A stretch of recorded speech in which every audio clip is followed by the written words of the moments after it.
Investor, educator, and author Robert Kiyosaki has changed millions of lives all over the world. His book, Rich Dad, Poor Dad, has been on the New York Times bestseller list for over 5 years. We all know that the gap between the haves and the have-nots is growing, and Social Security and Medicare are in a financial mess. And just affording to live is getting expensive. So how does a person get ahead financially? The answer is raising your financial IQ and having your money work for you. Here's Robert Kiyosaki with Rich Dads Teach to Be Rich.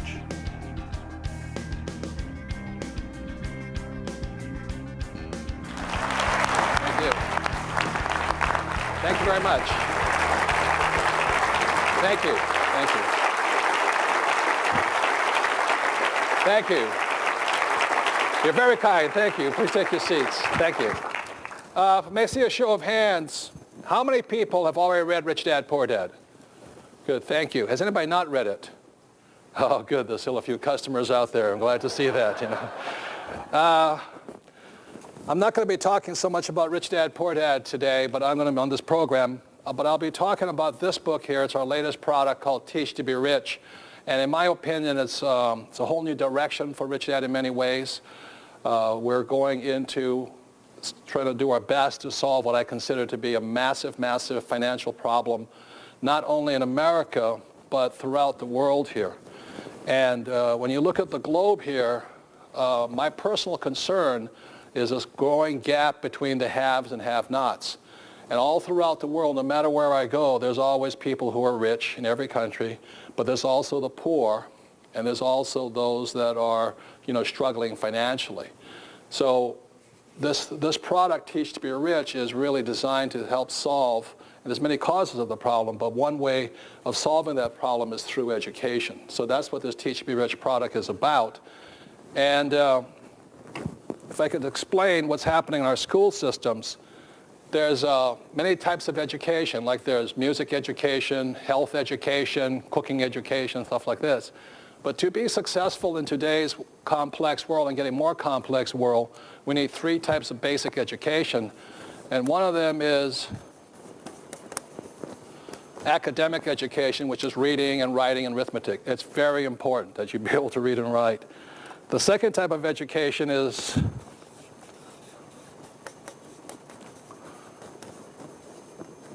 professional education. And when I was in school back in the 60s, if you did really well, you were A's, then you went to become a doctor, a lawyer, an accountant. Since I wasn't an A student, I didn't go to those professions and things like this. But, and these two are very important. My poor dad was a man who really thought this was all you needed. He kept saying, go to school so you can get a high-paying, what? Job. And that's all my poor dad thought I needed. My rich dad, who was my best friend's father, he said if you wanted to be successful, you needed financial education.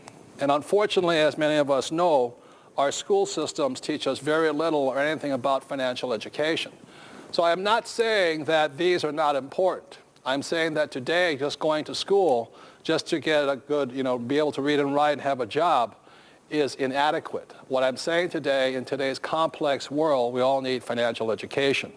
So what this course or this program is about, and this Teach to Be Rich program is about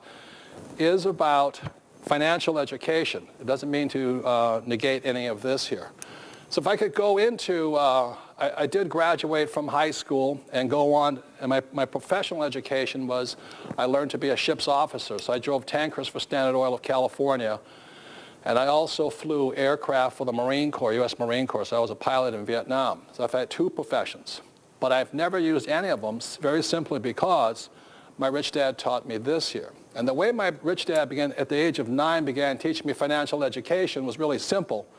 He just started playing the game of Monopoly. I remember as a kid, 9 years old, I'd go to my rich dad's office. I said, you going to teach me you're rich? He goes, sure. And he'd break out the Monopoly board game and we'd sit there and play for hours. And he'd tick, tick, tick, tick, tick, tick, tick, tick. How many people in this room have played Monopoly? Good. And I sat there, and then I'd go home, and I'd say to my poor dad, the school teacher, I said, guess what I did today? I said, I played Monopoly. And he goes, oh, what a waste of time. Put that silly game away and do your what? Homework, so you can get a good, safe, secure what? job. So here, my dad saying Monopoly was a waste of time, and my rich dad saying this is a brilliant game. So I kept going back and forth, and that's why I'm schizophrenic today, because I don't know the difference. But the difference here is this: I keep playing this game of Monopoly, and then I go home, and my poor dad would say it's a waste of time. So one day I asked my rich dad, I'm only 9 years old, I said, why do you say this is so important? So he actually took me out, and he showed me, this was in Hawaii where I was growing up, he showed me what were the representations of his 4 green houses. He'd sit there like that. I said, what does this mean? He says, well, the formula for great wealth is found on the Monopoly game board. And most of us know the formula. 4 green houses, 1 red hotel. 4 green houses, 1 red hotel.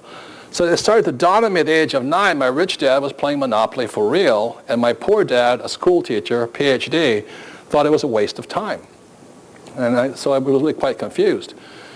So then at the age of 9, it goes fast forward, at 19, I go to school in New York. I went to the U.S. Merchant Marine Academy in New York. I got a congressional appointment for that. So I come back from school in New York. I'm now 19 years old, and my rich dad has bought the big red hotel smack dab in the middle of Waikiki Beach. And suddenly I went, holy mackerel, he's done it. In 10 years, he went from a poor man to a rich man playing Monopoly. And meanwhile, I go back to my dad, and he's still saying, be sure you get good what? Grades, and get a good what? Job. And that's why the whole difference is spanned. So one of the reasons I was able to retire at a relatively early age of 47, and my wife was 37 when she retired, was not because of what we learned here. And again, I'm not saying this is important. I'm saying it was because this is also important today. So at the age of 47, I retired very simply playing Monopoly.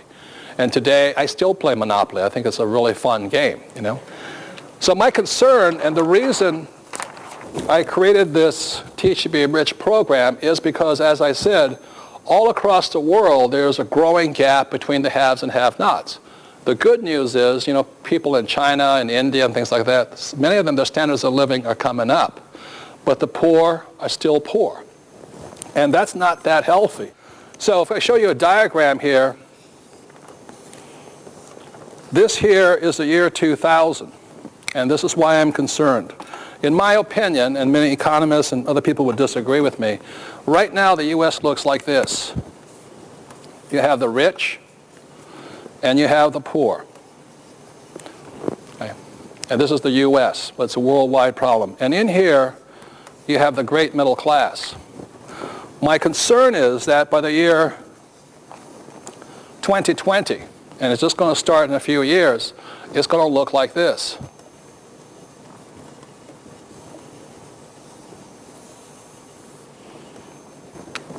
In a few years, due to a lack of financial education in America, I predict that there will be more rich, and I intend to be one of them, but there will also be more poor. There will be an increasing number of poor. How many people know family or friends or co-workers who have nothing set aside for their retirement? Good, thank you. And that's what I'm concerned about. And what I'm really concerned about is this, I've been going into it as time goes on, is one of the reasons this problem happened is very simply because our school system still teaches us nothing about money. And people like my poor dad, a school teacher, always said the government should take care of you. And our problem right now is in America, from presidents on down, there are millions and millions and millions of people who are on the government handout. I mean, Clinton is on the government handout, every senator is on it, military officers, firefighters, soldiers and everything, they're all on this government handout. And what I'm concerned about is America, which is a great rich country, will soon become a very poor country. Does that make sense to you guys here? And the reason we become poor is simply because we have so many people, not just poor people, expecting the government to take care of them. The concern here is this here is the middle class. And these are the guys that are going to pay for these guys here. Does that make sense to you? And I can hear some of you saying, well, it's not my problem because I'm still young. How many people in this room were born after 1964? Good. I want to thank you because you're the ones to be paying for my retirement. And these are the people that pay the taxes. So the reason I created Teach to Be Rich here is very simply because I predict, and I could be wrong, like in the next 20 years, even though it's a worldwide problem of this gap between the haves and have-nots, even in the richest country in the world, in the next 20 years, we're going to see a transfer going this way. So you'll see more rich people in America, but you'll also see more poor people. And in my opinion, what got us into this problem of this so many poor people in the richest country in the world is because we have a lack of financial education. In my opinion, the way out of the problem is also to increase financial education. So the reason I created this product here, again, I'm not blaming school teachers. It is a system of education that has not, supported this here, and I think it's by design here, that we need this. So I'm asking every one of you at home and in this audience today is to consider it, is to learn to teach other people to be rich. And the reason we created this product is because I became a rich person by teaching. I've been teaching now since 1980, and but not in the school system. I wouldn't work for that pay scale. And I make millions of dollars a year as a school teacher. But the main reason is not so much to make myself money. The main reason I found teaching to be one of the best professions of all, and I didn't come across my profession until I was 40 years old, because I hated school. I found school the most boring, inhumane place. I didn't know I was stupid until I went to school. I said, what do you mean I'm stupid? So I would not create a product that is like the school system. For years I have practiced and learned how to make education more fun. How to make it more entertaining, how to make it more effective, how to make it so the person learns something rather than sits there bored, stiff, and falling asleep all the time. So that's what they created this product for, but in the positioning statement on this book it says, why teach to be rich? So regardless if you're a teacher or not a teacher, if you have a sincere desire to help solve this problem called growing poverty in America, but also desire to help yourself and help your family and your friends, because I suspect this is a very big problem. But the reason this Teach to Be Rich works is because the best way to learn is to teach what you want to learn. How many people ever found that out? That if you wanted to learn how to play golf, one way is to teach other people to play golf, except if it's your wife. You never do that. That's rule number one in golf. Don't teach your wife to play golf. But anyway, one of the best ways to learn is to teach. And the second reason for this product is, and the best way to get rich is help other people to get rich. Does that make sense to you guys here? So this is a product. It comes in basically 3 different parts. Number one, I'll go into the macroeconomics, because although I didn't do well in school, I did like history. And I studied history. For some reason, I really enjoy history. And that was one of the only few subjects I got A's in. The second part of this book here is, it's about education, is how we learn. And again, I'll say it, I would not ever ask anybody to teach the way our school system teaches. It is the most inhumane, boring way to learn. It only works for about 20% of the population. How many people are ever bored in school at times? How many people ever wondered, why am I studying this? Everyone wonders, how am I going to use this in the real world? Right? Well, this book sort of answers it. So this is a very practical book. So number one, it's about history, how we got into this problem. Number two is some of the lessons I learned after 25 years of teaching, how to make it more effective for more people, more fun. And number three in this program, you'll be meeting my real advisors, the people that really are the A students around me. It's like I said, one of the things I learned in school was the best way to get smart is sit next to the smartest girl in class, but the teachers always called that cheating, at test time, like this. But in the real world, that's called cooperation, and stuff like this. So later in this program, you will be meeting some of my real advisors. And again, as the introduction said, your financial advisor may not want you to look at this program. And the reason they may not want you to look at this program is because in this program, you will learn that some of the best financial advice is bad financial advice, like the advice of work hard. How many people are told to work hard? How many people are taught to save money? Good. For those of you who think saving money is interesting, stay tuned. You'll find that's one of the worst, most risky investments you can do. 3 is invest for the long term, or get out of debt. How many people have heard get out of debt? Good. You'll find out the people that win are people who are debtors, and savers are losers. And the 4th thing is invest for the long term. How many people have heard that one? And how many people heard the word diversify, diversify, diversify? Good. In this program, you'll find out why that is very bad financial advice, but the only reason it's good financial advice is because most people don't have this. It's good financial for these people, save money, work hard, get out of debt and all, but not for these people who have this here. So that's really what the program is about. My concern, again, is, like I said, right now in the year 2000, we have a strong middle class, the economy's booming, housing prices are up and things like this, but it's going to start shifting here. And the main reason it's going to start shifting is if we can go to the plasma up here, there are 5 major macroeconomic events that are starting to happen right now that may cause America tremendous problems. Number 1 is cheap oil. America has boomed up to this point because oil was cheap. Number 2, funny money. What I mean by funny money is the US dollar, after 1971, became the reserve currency of the world.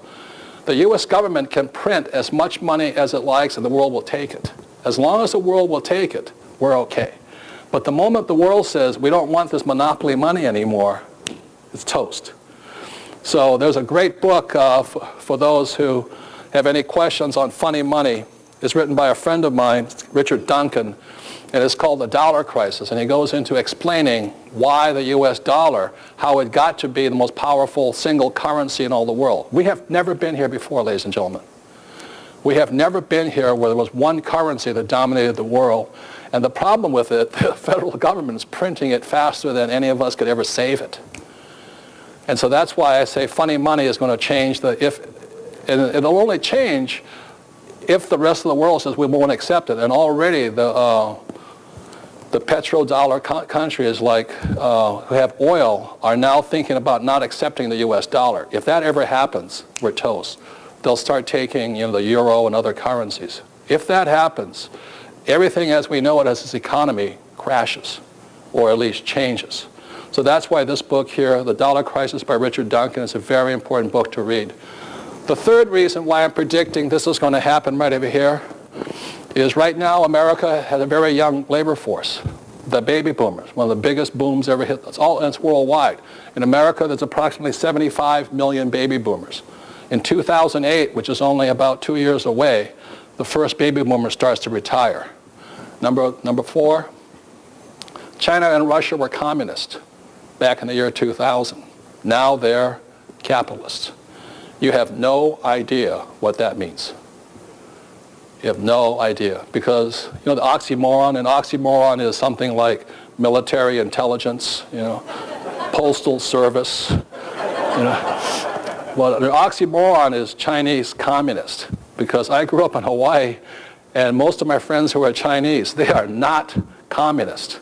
My Chinese friends are all capitalists. They're some of the smartest money guys I've ever met in the world. In fact, Hawaii is owned by the Chinese today. They're so smart. And now that they're coming on, in 2001, China was allowed to enter the WTO, the World Trade Organization, and they're coming on strong. Russia's coming on strong. Eastern Europe's coming on strong. What that means for all of us here is this idea of a safe, secure job with benefits, like the transit strikes and all that. It's toast. If you're thinking right now that you can keep getting a pay raise, think again. Because the guy that's competing for your job now lives in China, India, or Russia. That's the problem of the world right now. And the 5th point, America is rich. Up to 2000, we're the richest country in the world. Will we continue to be that? I don't know. There's a good possibility that we might become, right now we're the biggest debtor nation in the world, and the only reason we're the biggest debtor nation in the world is because funny money. So I'll just summarize right now is the main reason I created this book is because we're making the shift right now. And I am concerned not only for myself and my family and my friends, but I am concerned about you. I wish I could say this book would help everybody, but obviously it can't. Because some people, when it comes to money, will never change. My concern here is this, that the middle class will be decimated by higher taxes. For those of you born after 1964, there is a prediction that your Social Security taxes alone will go from approximately 15% to as high as 50% just to cover all the old guys with no savings or retirement here. So I created this book, Teach to Be Rich, so that you can teach yourself and possibly your friends and loved ones, and hopefully some of you can make it out of here and into this category here. And that's why this book was created. Thank you very much.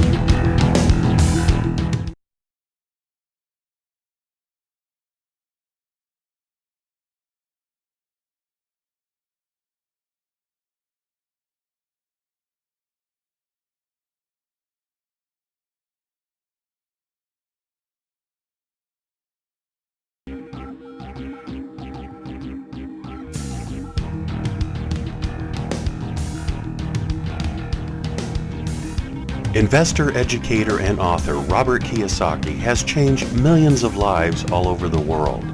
His book, Rich Dad, Poor Dad, has been on the New York Times bestseller list for over 5 years.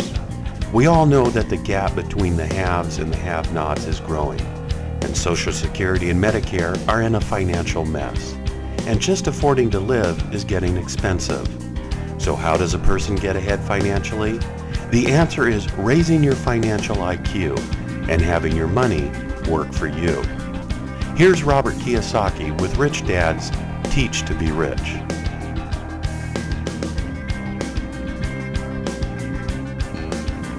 So welcome back, and before I go into Teach to Be Rich, the program, I thought I'd give you a little bit of my background on Rich Dad, Poor Dad for those who may not have read the book. For those who may not have read the book, because my name is Robert Kiyosaki, it sounds like Kawasaki. I wish it was Kawasaki. I'd be a worthless playboy in Tokyo spending daddy's money, you know.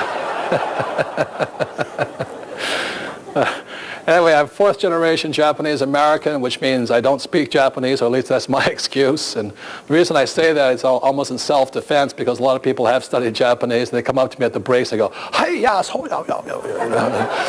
And I go, "I have no idea what you're talking about," you know. I barely speak English and things like this. Anyway, so I was raised in Hawaii, went to school in New York. Interesting thing is this book has now been on the New York Times bestseller list for over 5 years. Only 2 other books have been on that list longer, and one of them is The Joy of Sex, which I don't know if I'm ever going to pass, but anyway, it's a tough subject to compete against.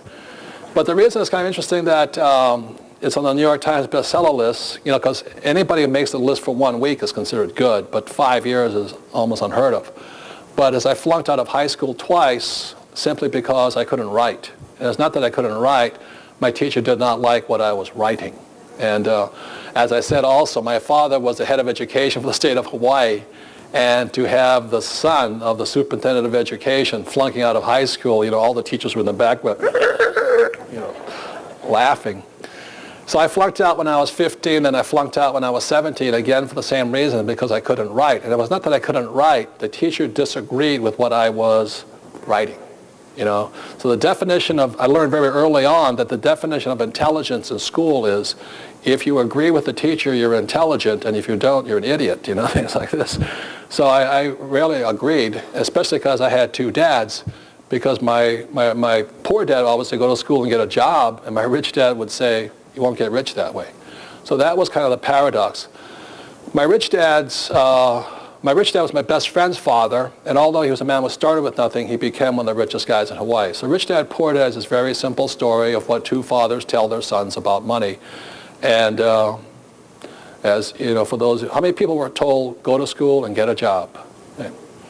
And what my rich dad said, that's not the way you do it. So the book has been fairly controversial, but fundamentally what this book is about the subject of accounting and financial literacy and why the rich are getting richer. That's what this book is about.